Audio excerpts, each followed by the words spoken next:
who's getting it right when it comes to helping kids learn? Here with us now, Democratic State Senator from New York, Senator Bill Perkins, who's against charter schools. We talked about this the other day, and we thought it'd be important to bring you in and hear the other side of the story.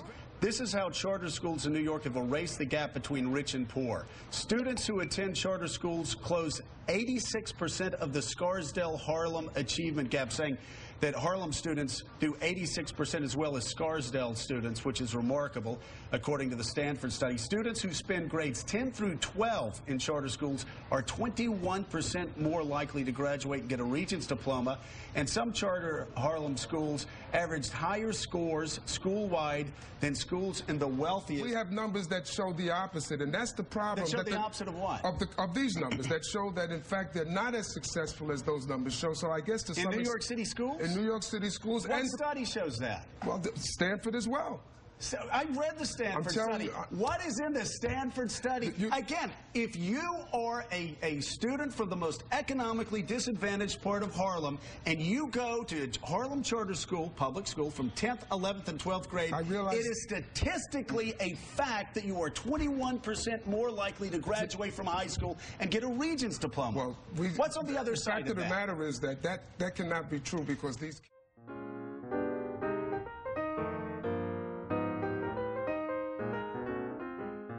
high schools, but there are not charter high schools in Harlem.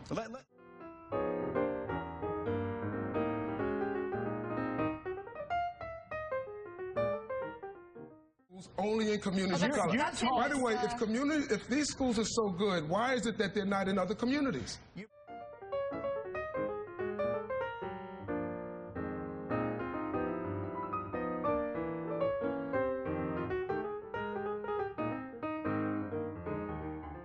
This is full screen number 3, Chris. The cost of charter schools versus traditional schools. The cost per student of a charter school is $6,585. The cost per student in public schools, $10,771. Across America, there's about 60 cents spent per student at a charter school versus $1 per public student. In New York, it's more like 70%. So actually, you're getting better results in charter schools for less money. That is accurate. No, that is not accurate. Number one, you just keep denying that facts from studies from Stanford are not accurate. How do you say that? How can you say that?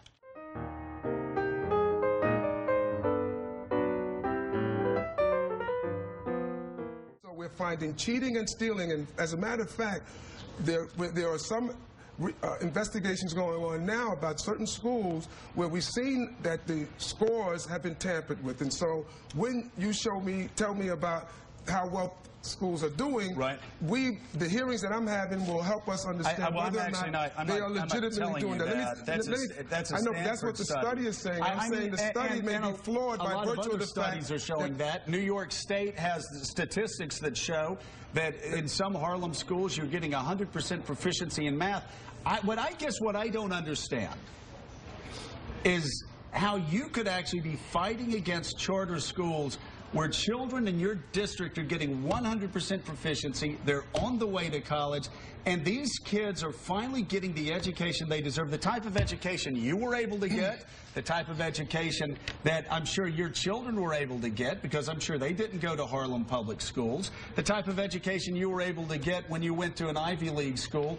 Why is it that you deserve the freedom of choice, and your children deserve the freedom of choice, but these parents in Harlem don't deserve the same freedom of choice when it comes to a great education? Locking the schoolhouse door, Chris must have said that.